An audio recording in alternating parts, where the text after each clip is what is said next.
Good evening, everyone. This meeting held in hybrid format in accordance with electronic participation policy for virtual meetings. The full corporate policy 50 regarding electronic and virtual meetings is available online to review. Staff and delegates participating virtually are reminded to keep their cameras and microphones. Staff and delegates participating virtually are reminded to keep their video and microphones off until requested by the chair or members of the committee. All cameras for virtual committee members shall remain on to ensure quorum. Members of the committee shall indicate they wish to speak by physically raising their hand. Members who are present in person will be given the opportunity to speak first, followed by virtual participants. All members of the committee will vote by a physical show of hands. Please leave your hand raised until the chair has determined the result of the vote. In the event of a connection or service interruption that affects quorum, we may recess the meeting for up to 15 minutes to regain quorum. If quorum is not achieved, the meeting will be adjourned. All rules for delegations under the city's procedural bylaw will continue to apply. So the the clerk has taken the roll call. With the agenda this evening, are there any declarations of conflicts of interest for any items on the agenda? Seeing none. There are no presentations or delegations for tonight's meeting. So the first item is item 4.1, which is about the attendance of the Brantford Heritage Committee at the 2023 Ontario Heritage Conference in London in June. So there was a report produced by staff for this last month, and we were not able to discuss it. We lost quorum and we're not able to discuss it. So at this point, we are looking for names of people who would be interested in attending to have that professional development and then bring the learnings from this conference back to the committee as well. So, okay, can we have names first and then we do this? Okay, so we need a mover and seconder. Okay, we by both counselors, Councillor Samuel and Councillor Sullivan. And then we need 3 names for up to three names for attendees for the conference. So does anyone wish to indicate that they would like to be considered for this? I'm not available those days anyway. Yeah, it's in London. Are any of the virtual members in attendance interested in going? I remember someone said last time that they were not able to attend. Okay, well, I would like to put my name forward so that someone can go. I don't know if anyone else would like to go or discuss barriers why they cannot go. Go ahead, Lise. All right, so at the last meeting, if we had dealt with this last meeting, I was thoroughly interested in going. I still am interested in going. The content, I printed off the what the actual program is, and there's a lot of things to do with adaptive reuse and heritage districts galore, and it looks really good. My only issue is that as far as the accommodations, you can either book the hotel, which is the conference center on Friday, and I think other things, which is, I don't know if I was going to say cost or not. Sure. Okay, I think it said $155 per night. There are options of like Airbnbs that are nearby, but I looked and it looked like a lot of them might now be full. They were slightly cheaper, which would have made it more affordable. As well as far as transportation goes, I potentially could get out there, but if I stayed somewhere, it would be fairly far away from there. So I am open to going if someone else was going and somehow we could work that out. But it's a lot of cost for, because there's a lot you have to pay up front. And then there's things on there where it says that things might not be included and you sign up for them or something. I was a little confused by that. So I think that's the gist of what I wanted to say. So Yep, through the go ahead. chair, for clarification, we have a budget of $1,500. So that would include accommodations if there was only 2 people going, or possibly even 3. So we do have a budget of 1,500. And I do see that the accommodations were 155 per night.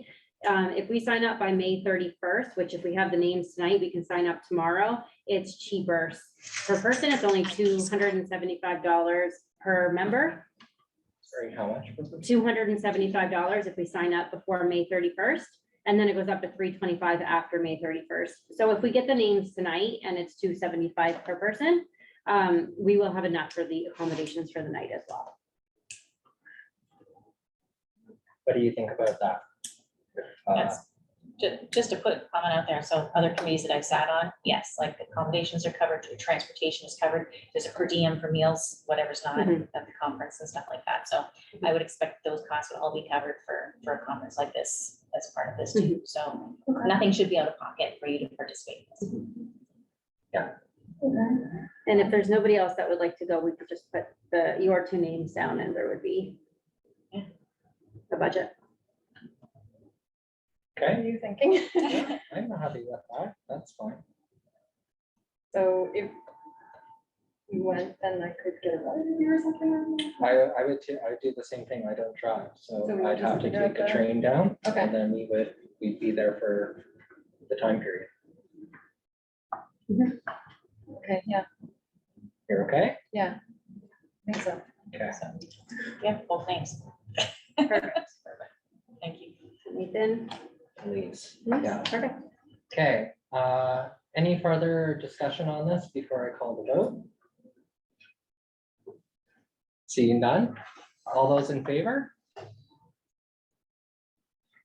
Thank you, hands down. I see everyone has voted unanimously. Thank you very much. So we'll now move on to the big item for the night, item 4.2, a non-routine demolition control application for 108 Albion. I will ask the applicant or their agent to come forward to speak to the item. And as a reminder, you have 10 minutes inclusive of questions from the committee.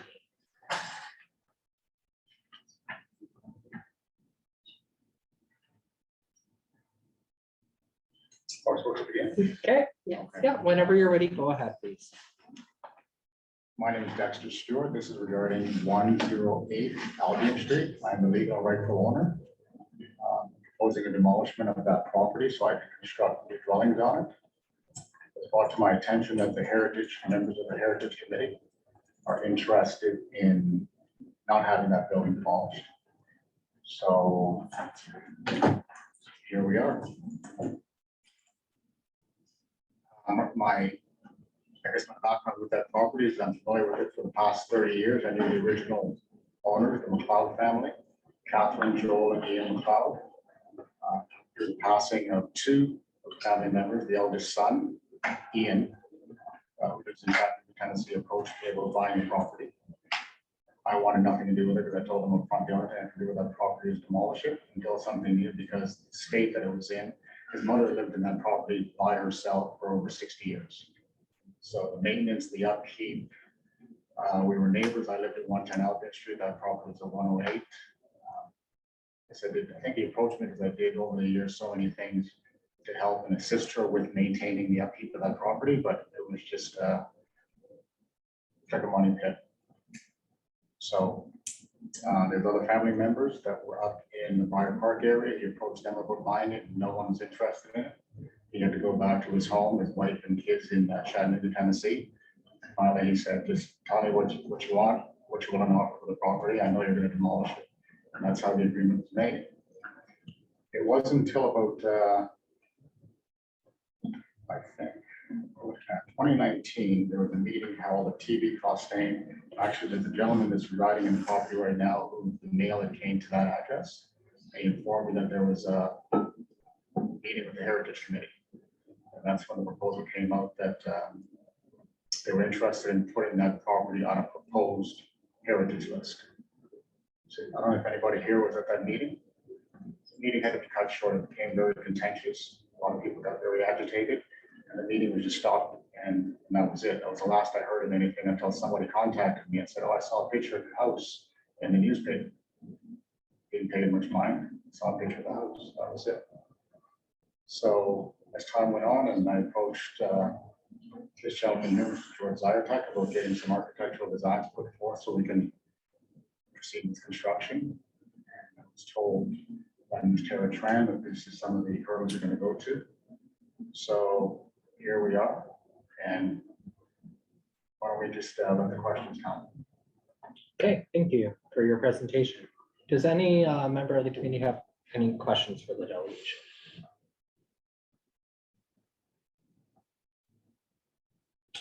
Okay, Yes. yeah, go ahead, Dan. So it's a single residence and you're tearing down to build another single family? Maybe I haven't seen the Sorry, drawings. I thought that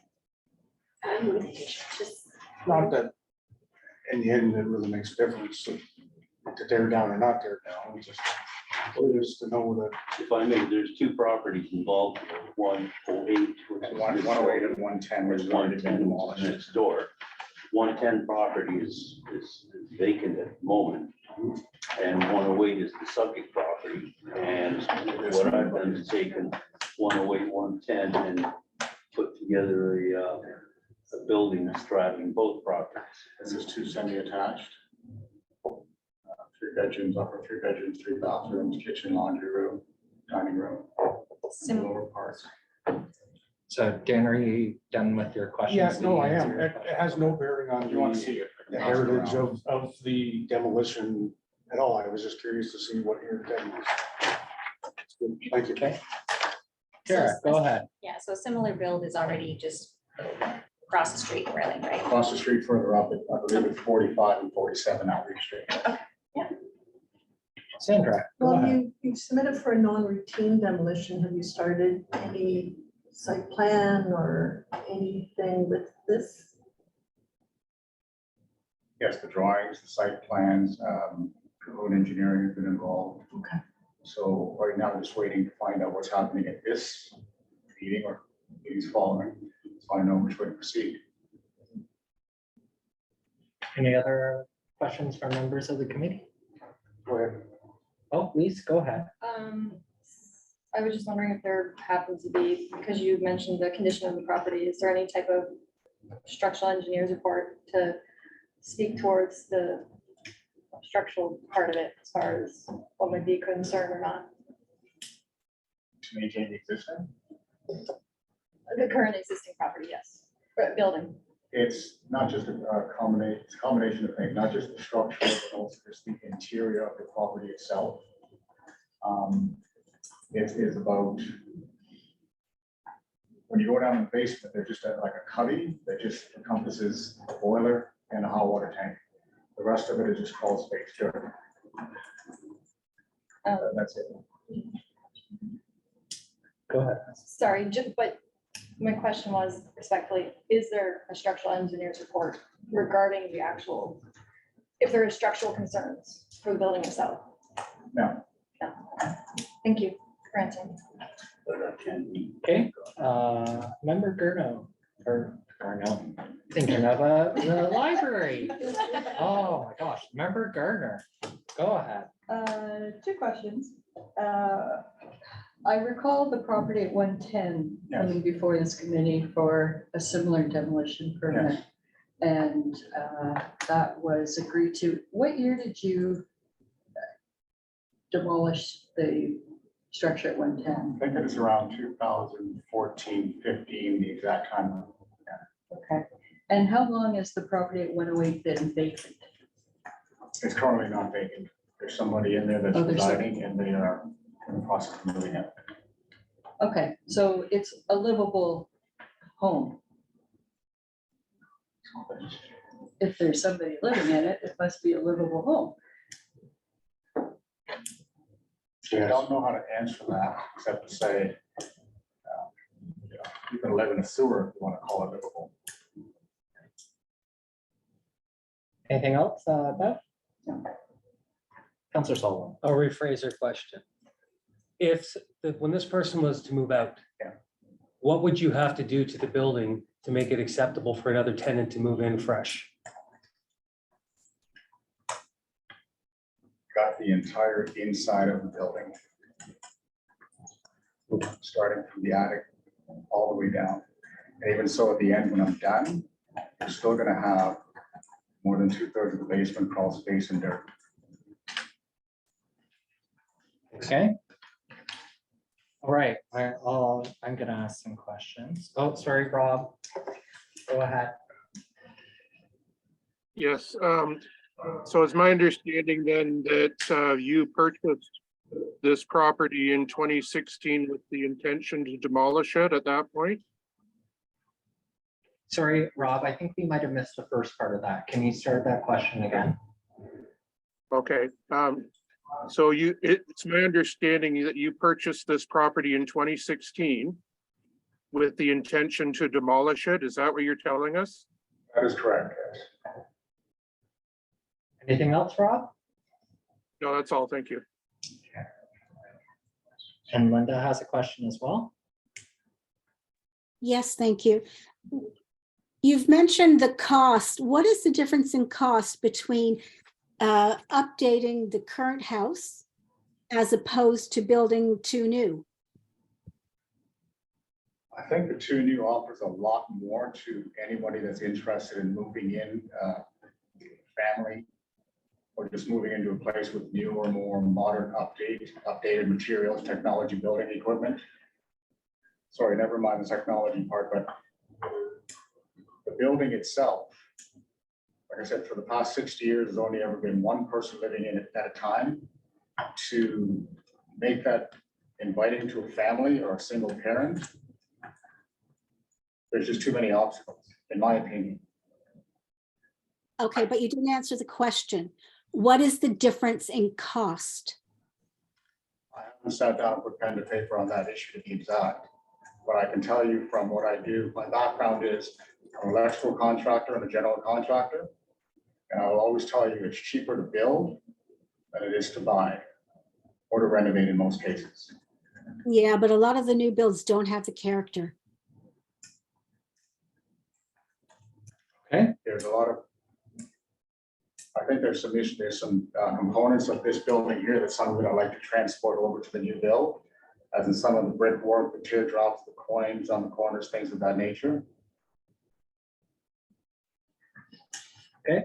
I don't know if you. Okay, I am gonna indulge myself with two quick questions for the applicant. One, what do you know about did you say that 110 Albion is already demolished? Yes, It has gone? yes. Oh, okay, interesting. It's been gone for a few years. So these two properties are gonna be built semi-attached. Don't know how it's still on Street View, maybe the Street View image is old. But you knew nothing about the history of that property. Which one? 110 or 108? Do you know I lived in anything about the 110 for a history? number- I lived in 110 for a number of years. Okay, I was the owner of 110. and did you know anything about the history of that building or that structure as well? Like I said, I lived in it for a number of years before I built a house in the West End, and I moved down there, and that property was since rented out. Okay. All right. Thank you for your delegation, your presentation, and answering questions from the committee. So I will now ask Tara Tran, Long Range Planner, to come forward and provide an overview of this item. Thank you, committee. As Nathan said, I am the staff person responding to this application.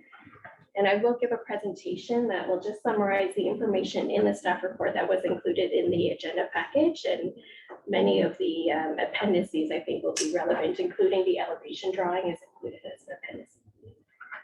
So I will remind the committee of the process that we're reviewing here, which is that it's the city's demolition control bylaw, and it's intended to protect the city's housing stock from premature loss.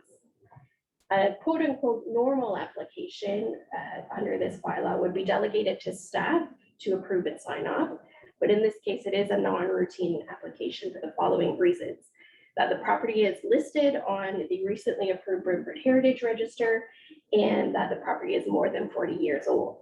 So for non-routine demolition applications, council is the approval authority. And in particular, because of this property being listed, under the Heritage Register and being more than 40 years old, the Heritage Committee is invited to provide comments to staff so that we can share those comments in a subsequent report to members of council when they're considering this application. Next slide.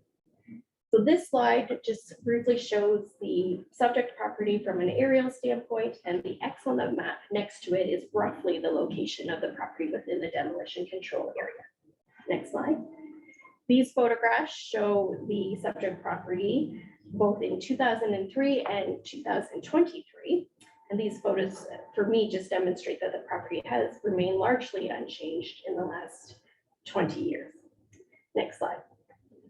So some history of this subject property includes MPAC giving it a construction date of 1860 for the building, though I am aware that more detailed research was completed by Nathan of the Brantford Historical Society that may adjust that date to a later date, and we can hear from him later, I hope. The annotated map on the right is an 1875 bird's eye view of the city of Brantford. This property appears to be shown in the middle of the block between Henrietta and Richmond Streets, which supports the likelihood that by at least 1875, the building did exist. And this predates the incorporation of the city of Brantford as a city, which took place in 1877. So it's a very old property. The subject property is also included on Group A properties list for the Heritage Register, which meant that it had exceptional integrity that met more than one evaluation criteria and was a strong candidate for consideration of heritage designation. Following the creation of the Heritage Register back in 2020, Council subsequently gave staff further direction to prioritize the research for Group A properties to determine their designation potential. And this subject property is on the Heritage Register because it's a representative example of the Brantford cottage style, which I'll talk more about later. The last bit of history is provided by consulting Vernon's directories of property ownership.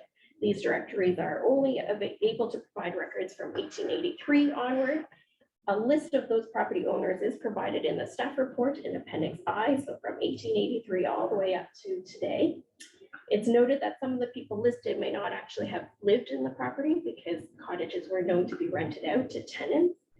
And for me, from the preliminary research that I did, it didn't indicate that any of the owners were of particular notable historical significance. Next slide. So the next thing I will talk about is the OREG criteria. So after conducting research and reviewing the criteria outlined in Ontario Regulation 906, which are the criteria that must be consulted to determine cultural value or interest, city staff concluded that the property met 3 criteria, which would support a future designation under the Ontario Heritage Act if council chooses to take that route. And I'll review these criteria in the next slide. So next slide. This is a photograph of the subject building annotated with the notable architectural features. As I mentioned earlier, this building is a representative example of a Brantford cottage, which includes the following characteristics. It's generally 1.5 stories in a square floor plan. It has a hipped roof with a center front gable, a brick exterior finish, and a front gable window that is either rounded or in this case, Gothic shape, something I think this committee has seen often. We see these cottages a lot. You can review the different architectural features of the Brantford cottage as well as earlier styles in Appendix H of the staff report, which is an excerpt of the consultant prepared Phase 1 report for the Heritage Register. My review of the Phase 1 report, along with other resources about Brantford cottages, has led me to conclude that this particular subject building is an example of an early Brantford cottage that uniquely incorporates the Gothic architectural features. Gothic is an earlier architectural phase predating the Brantford cottage by about 30 years, but it also overlaps that time frame too.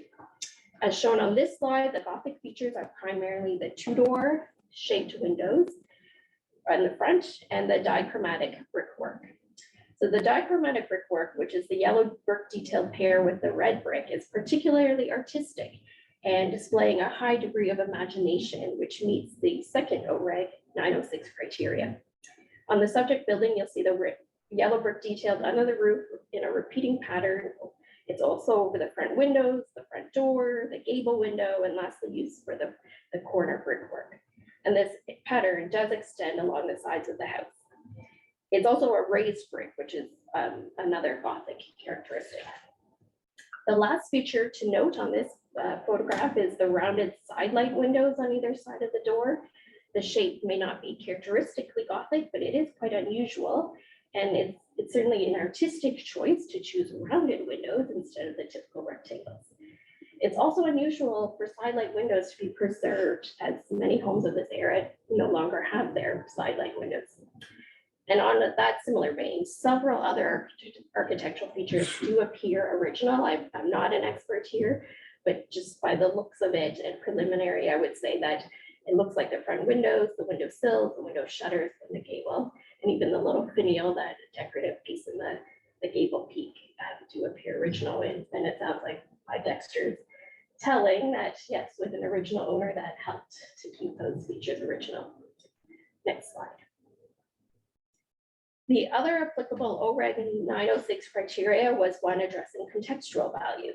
As outlined in the staff report, I offer 4 other examples of nearby homes in the immediate neighborhood, which is called North Ward, that were Brantford cottages, and they had Gothic architectural details.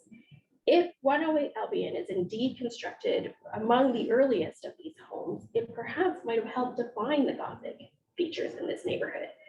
Even if it wasn't the first home or one of the earlier ones, 108 Albion Street certainly is a building that adds and helps to maintain the Gothic elements that contribute to the character of this neighborhood. Next slide. The report before you outlines the reasons to support designation under the Ontario Heritage Act if council chooses to do so for this property. Briefly, the reasons are, it is both provincial and municipal policy to preserve or conserve heritage resources where merited. Further, this property does meet 3 OREG criteria for cultural heritage value. The other properties I showed for contextual values were all themselves designated properties. So this certainly provides a strong precedent for also designating the subject property, which has several similar features. This property is also supported by the fact that it was identified as a Group A property, which already indicated was a strong candidate for consideration to be designated and should be prioritized for research. And we would say that the work, that research is completed as part of this demolition application process. And now, sadly, under new provincial regulations, listed properties will expire, meaning they will be removed from the Heritage Register after 2 years. So staff are advising to council that making a decision on this property now may as well happen, or the decision will be made for them due to inaction. So next slide. I conclude here, and I will take your questions if there's time, and remind you today that the role of the committee is to provide additional comment that I can include in my staff report that I'll take to the June 13th committee of the whole meeting. Thank you so much, Tara. Questions for Tara? Councillor Sullivan. So essentially what you're saying is according to Bill 23, even if we designate it in 25, we could be going through this all over again. No, if it is fully designated under the Ontario Heritage Act, then it does receive full protection and does not follow the clause of expiring. Okay. List of properties at this time is, which is the status that it is, will expire. Okay, Clear? clever. 23 is throwing a curveball at everybody. Yes, it is. Any other questions? Dan Brown? 2 Go ahead. questions. Is it normal for the applicant to go through all this with getting the elevation drawings and all that before they even just decide or talk about the heritage of the building? I know what it costs to get new drawings done and everything, and that's a lot of money that he's putting out for the council to say, let's designate it, and then he's kind of out of luck. Is my first question. Second question is, how deep is the lot? I'll answer the first question, then I will let the applicant respond to the second. So Alan Waterfield, the manager of this section, may correct me if I'm wrong, but in this case, what has happened is that at some point during your ownership of the property, the applicant the property then was put on the listing for potential designation. What prompted this whole process of recognizing and doing the research was in fact the request to demolish, which was in the property owner's right to do so. Potentially, there could have been, a savings of cost if initial discussions had taken place between staff and the applicant, indicating I am proposing, and we could have potentially suggested there is this process before the applicant proceeds. But certainly, it's okay that it went this way, and it certainly triggered the 60-day deadline. Oh, So in this case, now the city is in a position to make a decision on this very much within as it. long as the applicant realizes that if he went through all this and then in the end it's designated and then. And then the second question. Okay, the property width wise is, just lost it here, 10.15 meters. Depth from Albion is 36.9. Okay. It's roughly about 2.5 times deeper than wider. Other questions for staff? Forgot his name. Greg, go ahead. Thank you. Sorry. Okay, my question is, I'm curious what the definition of area is. In 5.3.2 in your report, you put criteria 7, the property has contextual value because it is important in defining, maintaining, or supporting the character of an area. And I'm looking at the map and looking at pictures on Google Maps and stuff like that. And with it being beside the Hungarian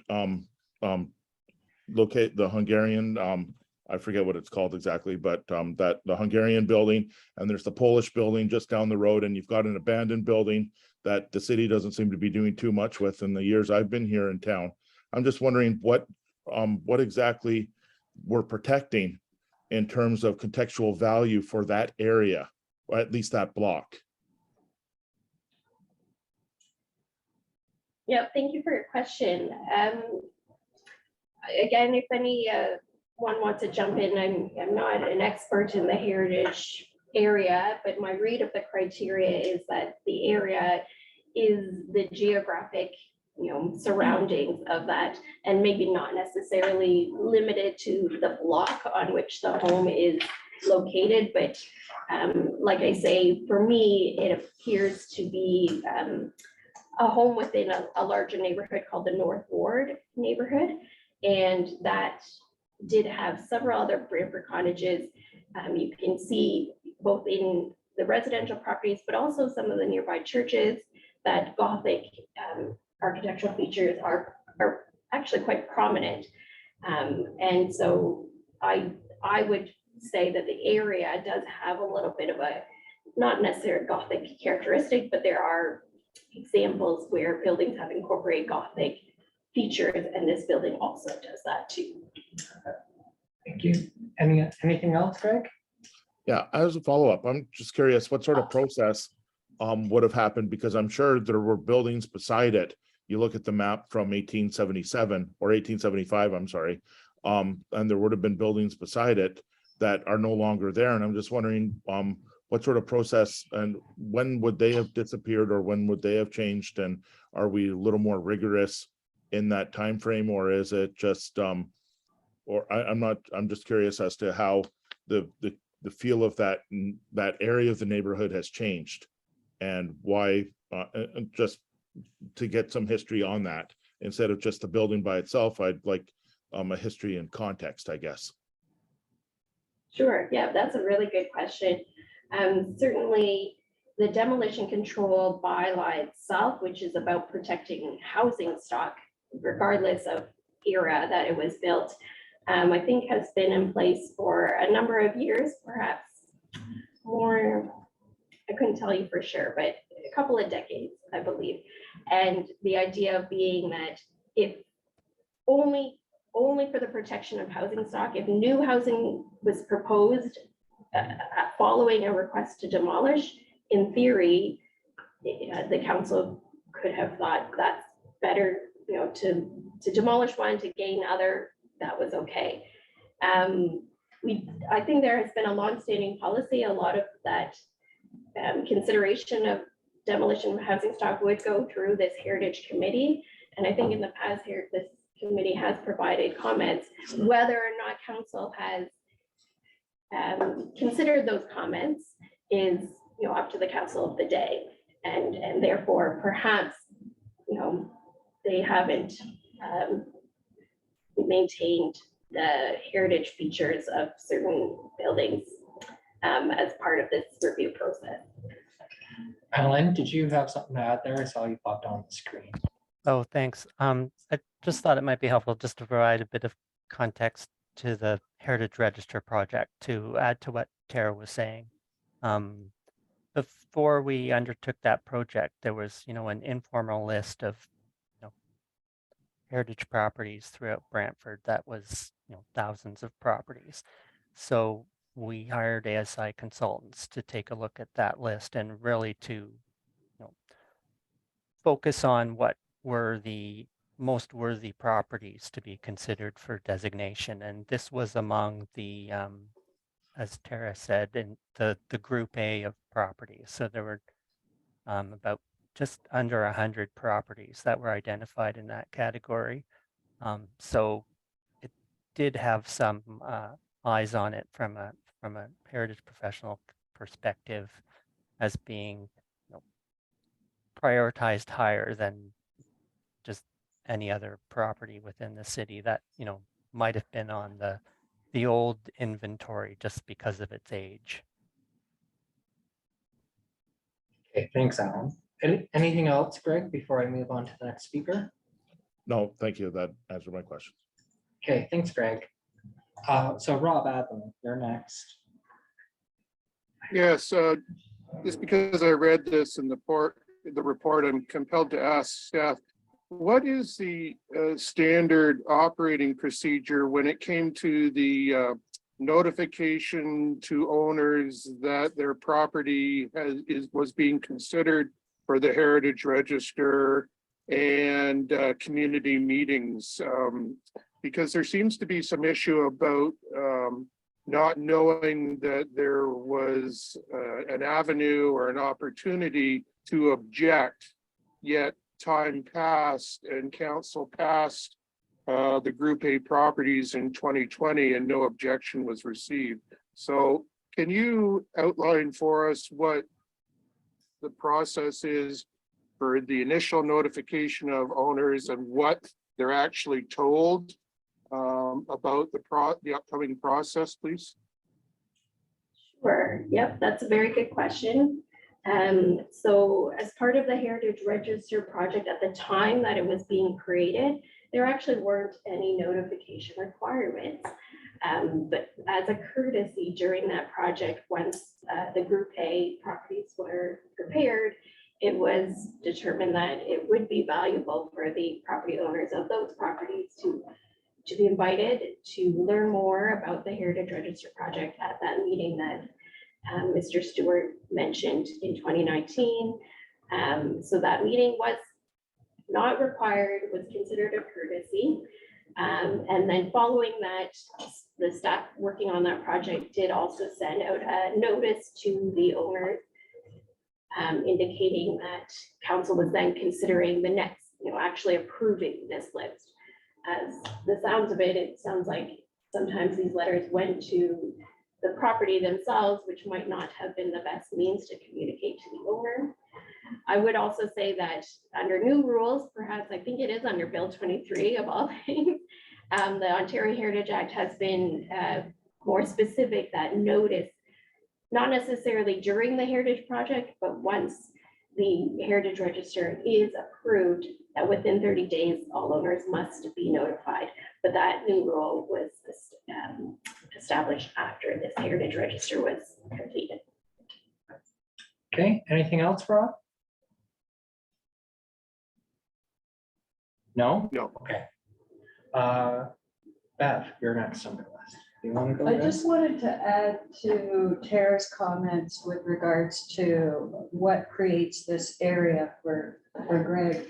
There's a couple of elements that create a historic neighborhood. One is the scale, the built scale of the structures. And when you travel along Albion Street, there's a number of these single-story Brantford cottages, and they're all slightly different, but the form is similar. So you're getting this streetscape, which is somewhat unified, and it has value in its whole.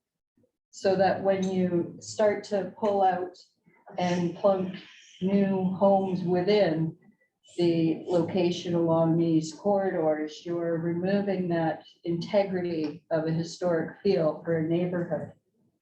Just because this house is a modest house compared to those that you would find in Dufferin, doesn't mean that it's any less important. And you can see that by the builder having taken care to create these little Gothic details in the windows, in the transom above the door and the side lights. There was great care and obviously a lot of love put into this home when it was originally built. And it's part of Brantford's history to keep some of these little gems. So that's what I wanted to say. Counselor Sullivan? I'm all about clarity. So is it reasonable to assume that when the owner bought the home, he was not under any impression that he was going to be hindered by a demolition later? If the owner did That is correct. purchase, yeah, in 2014, there was no indication at that time from staff that put this on the heritage register. Okay. If I can touch on that. No, you've had your opportunities. So I have some questions now. So first of all, I was a little shocked when the agenda came out and I mentioned 108 and 110 Albion. So if something is on the heritage register and it is a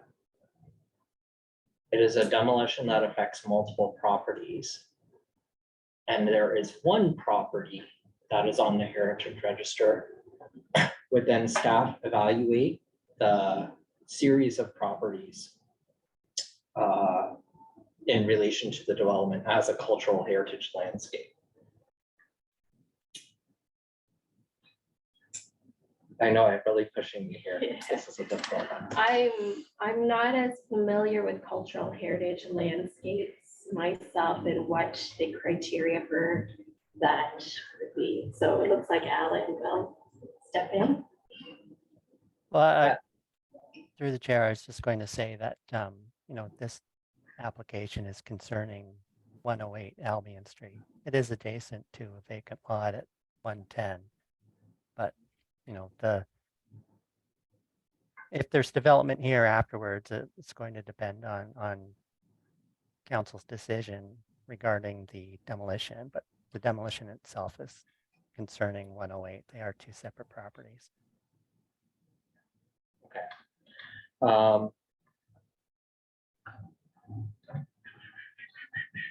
I do remember as well the meeting that we held at TV Costain, and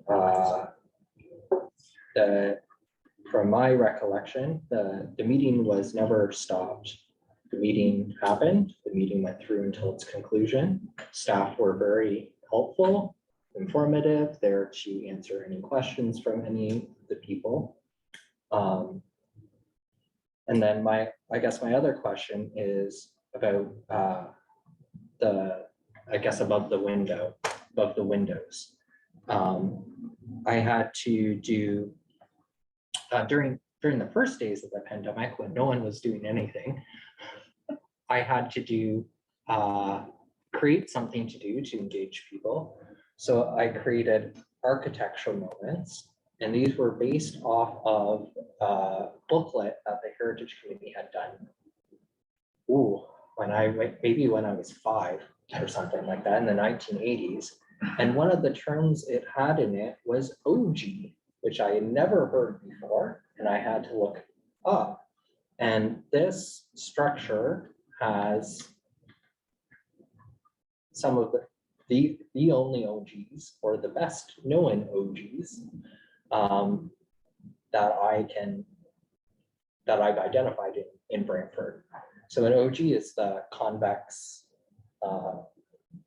detail above the door, where it curves almost like a square or curly bracket on your keyboard. And those exist above both the doors and the main entrance as well. So another unique architecture feature that is indicative of that is encapsulated within this building. I guess my other comment would be about 110, which apparently has been already demolished. Can I bring that up now? Google Street View for people. So this is why I was concerned about this, because I look at the structure. The Heritage Inventory said I was 1890, which, looking at the building, the top part, this top gable here with the square window or diamond window, that looks very 1890s to me. However, the building has another entire story behind it. And Can if we you, see? Oh, can you not see that? No, sorry. No. Sorry. Well, we're getting to share it. Okay, I'll zoom out so you can see that again. There's the diamond window in the top of it. And then you zoom in down here. Oh gosh, can't do it. On the ground floor. And what do you see? Similar, the exact same side lights, a transom above the doorway. And look at these. These are all original wood windows. If you go to the overview, the satellite image, you'll see that it's empty. Yeah. Oh yeah, it says that the Google Street View is from 2012. And then if you zoom in up here at the top as well, you can see up here, up here at the top, those square features around there, which are similar to the square features above. Oh, you can't get a good view of it, but the square features at the top of the cottage here. So I know that this one was already demolished, and this is the reason why I brought up, if there's a demolition of a heritage property, we need to consider not just that heritage property, but the property adjacent to it. And if both of those houses were there, we should really be doing this assessment on both of those buildings as a cultural heritage landscape. And as such, I did a bunch of research on this last Friday when the agenda came out, and I have emailed that to staff, and I also emailed it to all members of the committee this afternoon to state that I would table that. So this is my formal tabling of that digital document, and it clears up some of the questions about this property. It gives us a more realistic date. And when I searched 110, I also then found out all this other history that goes on with 110. And it's unfortunate that the building has already been demolished, because we could then have a more fulsome conversation about the two structures that would be there and how the two structures would maintain the character of that entire area. So any other questions for Tara? Thank you, Emma. Any other questions for Tara before we move on to a motion with comments? We've had quite a bit of discussion. So I just want to make sure everyone's, Sandra? And I don't know if it's appropriate to raise this here, but I'm looking at the condition of the building. And I'm just concerned that that condition will further degrade. And we're making this a heritage building that will be going in, you know, falling into the ground. And I'm not too sure of the format that goes with this. Like with the designation, we don't have any way to force this building to be kept up, right? Like to be, oh, sorry. I'm Tara talking to Tara the can chair speak here. to that. To Tara, like, we have no power, we have no motivation to have the owner keep that into this state that maybe if it was a heritage building, it should be in. Correct. The designation of the property would then ensure that any future construction would maintain and protect the things that the designation was, I did identify as significant and important, but there wouldn't be any other tool with the designation that would compel the owner to perform any upgrade or restoration work. There is a grant that the city does offer to heritage properties. It isn't a high value grant. So it to date isn't highly motivating. So what is about that amount? The grant is, actually, I would like Alan to respond. I believe it's 5,000. What is it? That's correct. That's- It's up to a maximum of 5,000 per grant. Any other questions, Sandra? Point of order, if I Yeah. could just clarify, that the grant would only apply to the exterior as well and not interior.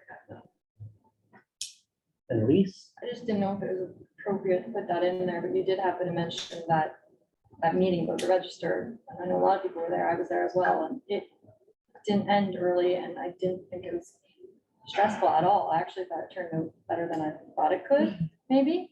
So I just thought I'd like that on record that unfortunately, I guess maybe some people think it wasn't that great, but for those that did go, I thought it was very informative. Even people that didn't seem to like the idea of designation afterward were kind of like, well, where can I get more information? Just maybe that's something I would consider. So just that, well, I want to say. Thank you. Okay, so we've had a fulsome discussion, so I am interested in moving on to a mover and a seconder for comments. Moved by Councillor Sullivan, seconded by Tamara. Thank you. So now we have an opportunity to provide comments. Who has some comments? We have lots of comments thrown around the table here, so we should have no shortage of people. Dan Brown, go ahead. I would like to say first off that it is, I think it's the finest example of the Gothic in the neighborhood. And I think it also leads into the Italianate design with the round top windows on the side lights. And I believe it's a beautiful building. I restore houses, I build houses, and I can tell just by the outside of the house that it's not in that bad a shape. I would think without under $100,000, you could fix that house up and have somebody living in it compared to building a new house. I understand where he's wanting to build more residence for more, that's business, that's fine with me. I think also that the property would be big enough to put some sort of coach house in the back to save the house so that you could get two families on the one property. Yeah, I'm totally against demolition on it. Okay. Councillor Sullivan? I'd like to know, have a little more clarity on what the actual cost would be to bring up the inside up to par, not just a guesstimation or having to say we have to gut the entire thing. I'd want to actually know, have somebody go in there and assess it and let us know what the actual numbers are to prepare this home. I can't make a decision based on ifs and mights and could be's. Very fair. Any other comments? And again, Sandra? I think that what should go with that is what it would cost to actually do that to a home.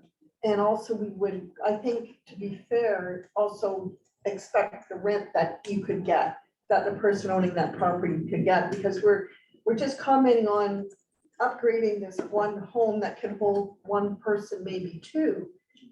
And what are we comparing that to? A larger home where you could get more rent, or a coach house where you could get more rent? So I think that cost isn't so easy, like so black and white, to show what is really happening. Karen? I just think where we're at right now, the 60 days is, I guess, a shortened time frame for the demolition. So the comments that we provide today will be the ones that decide whether it's demolished or not. And again, like, this is like a perfect example of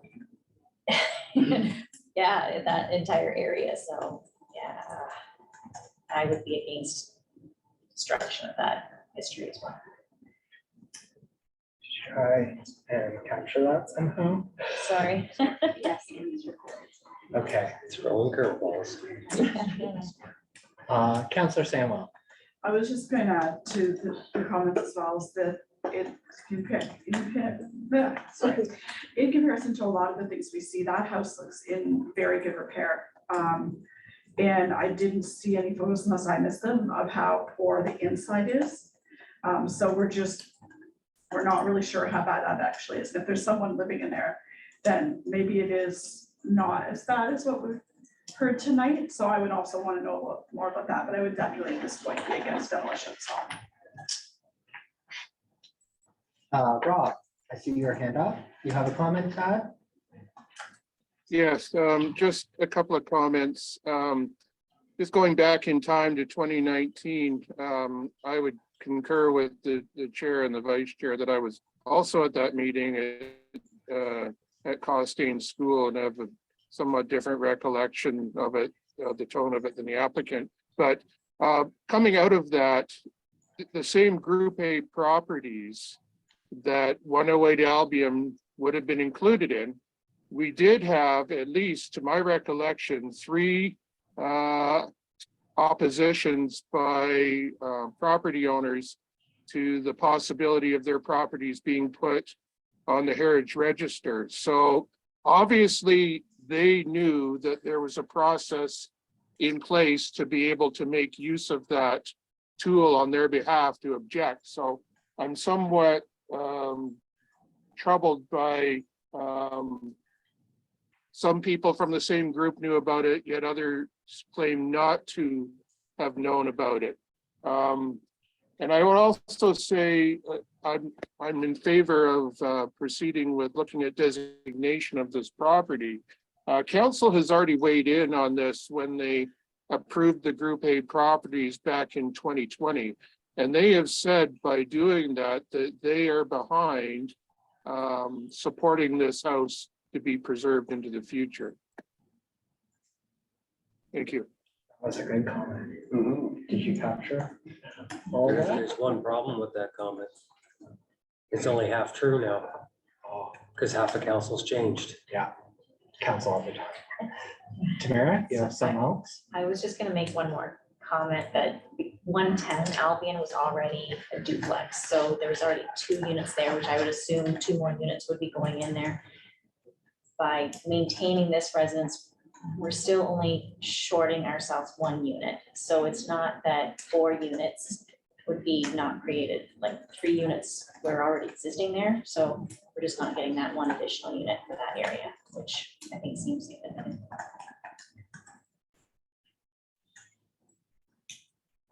Rob, is your hand up to add another comment, or was it up from your I last? don't know why it's still showing as being up, but it's shouldn't be. Okay. That's fine. We just want to make sure that we're not missing you. Counselor Samuel, you have something? Not sure if this is appropriate, but I was informed that viewing of the interior is available for anybody who's interested. So. Okay. You mentioned that there's something in the comments about the designation. This property should be highlighted for potential for designation. Did you already capture that in the comments? Oh, Sorry. yes, I did, yes. Yes, okay. Yeah. The other thing I would say is the structure has a unique OG that is not around many Brantford buildings. And my final comment would be if a demolition includes multiple properties with at least one property on the Heritage Register, that all properties should be assessed as if it were a cultural heritage landscape. It's very specific language, and that means something to some people, but it doesn't mean anything to a whole lot of other people.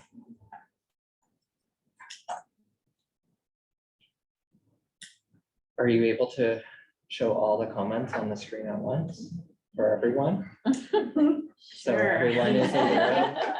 I just know that we have a lot, and it may be helpful for clarity and so that everyone is clear on what we're voting for with the comment. Yes, just a moment, please. I keyed them on the wrong computer, so I'm gonna email them to myself. Okay. I just want to make sure before she brings that up. Were there any other comments that we didn't capture? Last call. Bev?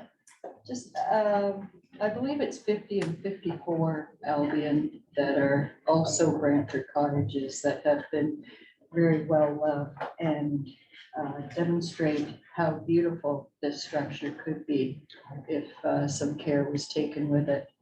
And that just because it has a crawl space with a dirt floor doesn't mean that it's a structure that's not livable or in any way not a house that can be lived in by a family. I know from seeing some other similar old Brantford cottages, most of them have that little, I can't remember what the applicant called it, but a little half room, half closet thing. And that's underneath the structure. And that's usually where all the electricity, heat, water, all that stuff is housed. So that's actually fairly normal for the structure of this type. Okay, so I will wordsmith these to make them perfect, but the first comment we have is it's the fine example of Gothic in the neighborhood. It leads into Italian design. That's what you said, correct? Oh. I'm not familiar with all of these terms. I need to do my research. Making it a beautiful building. It does not, okay, thank you. It does not appear to be in bad shape. You believe you could fix it up under 100,000. Okay. And have someone being able to live in it. The second one, Councillor Sullivan, you wanted a little bit more clarity. The cost would, about the cost to do the inside of the house and have someone go in and assess it. That could be done through a memo to committee. Is that agreeable to staff? I don't know how we would, who would do that. Staff will take the comments and then they go forward with those. Okay, perfect. What would it cost? Rent somewhere.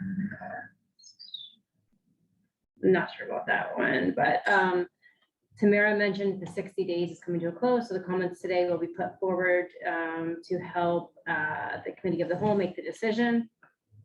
Councillor Samwell, in comparison, the house looks in very good repair. No photos of how poor the inside is. We're not really sure how bad that is. If someone is living there, maybe it's not as bad as what we have heard. So maybe in that comment, we'll just make sure that we know that someone is living in the home. And then going back to 2019, the chair and the vice chair was at the meeting coming out of that same group. What are we? Council has, oh, okay, so this was, this one will make sure that council had the opportunity to weigh in on all of these properties back in 2019 by approving the Group A properties, and we had comments at that time. Obviously, it's a new council now, but at that time, council approved all of those properties and had the comments at that time.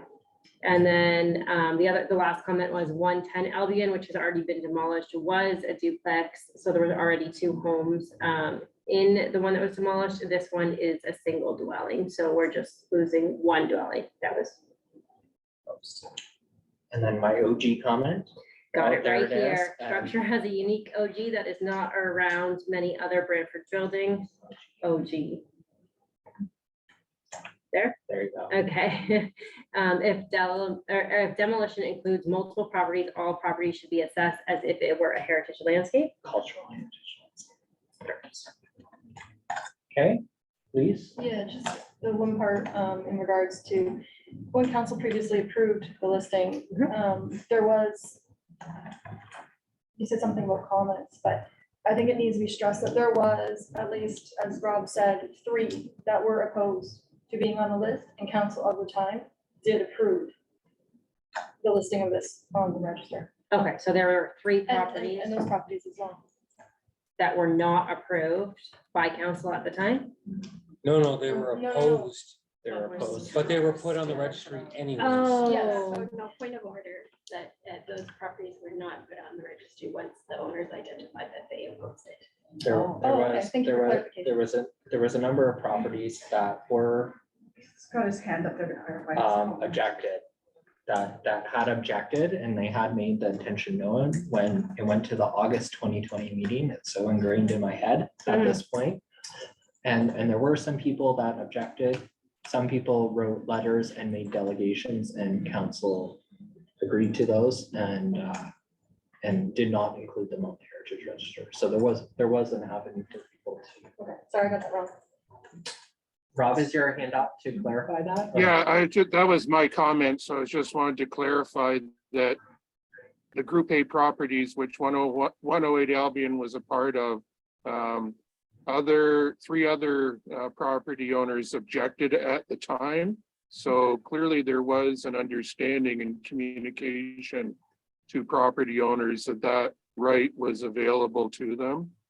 That's basically what I wanted to communicate. Thank you. So everyone's clear about our comments and what we're voting on? Any discussion on what we're voting on before I call the question? I do think we should add one more comment though. Okay, I think we still, in all fairness, we need to put down that there wasn't any form of seeking out the owners for communication. They were just sending it to the actual addresses in question. I'm So sorry. some of this communication may not have got to the actual owners of the properties. We need to make sure, like, as much as we all have a pretty fair idea of what we're saying here, we need to keep it straight across the board. Okay, so some of the communication may not have gotten to the owners. As they were issued to the addresses in question. Living at the home. There we go. okay, Now we're good. Perfect. okay. Thank you, everyone. I thank everyone for their indulgence. This has been quite a lengthy discussion and lots of great comments. So without hearing anything else, I will call the question. All those in favor of the comments? Thank you. All those opposed? I declare it carried. All right. Moving on to something not so controversial, the minutes. Everyone should have received the minutes in the agenda that included 2 meetings, our March meeting, because we did not get to approve them at our April meeting, as quorum was subsequently not achieved. So we have 2 sets of minutes, the March 27th and the and the April 24th. Any errors or omissions in the minutes? Seeing none, I'll look for a mover and a seconder. Moved by Tamara, seconded by Council Sullivan. Any discussion on both sets of minutes? Seeing none, I'll call the question. All those in favor? Thank you. All those opposed? Didn't see anyone. I can declare that carried. Thank you very much. We have no subcommittee updates. We're gonna have to talk about subcommittees again in the fall. We'll talk about revitalizing some of those. So there are no other resolutions, no notices of motion. So I would, Just before we call adjournment, yeah, is there any update on the Crystal Cottage? no, Okay. no for this meeting. On the one side. You know, only because like I was chair of the couple of meetings because Yeah. conflict of interest. So I just didn't know if we had any kind of embarrassing last week when that got announced and none of the Heritage Committee did anything about it. Not on the agenda, cannot discuss it. Motion to adjourn. Counselor Sullivan, saw your hand first. Everyone wanted to make that. motion. Thank you so much, everyone. And I hope you have a great great May, and we'll see you next month, June, our last meeting before our summer break.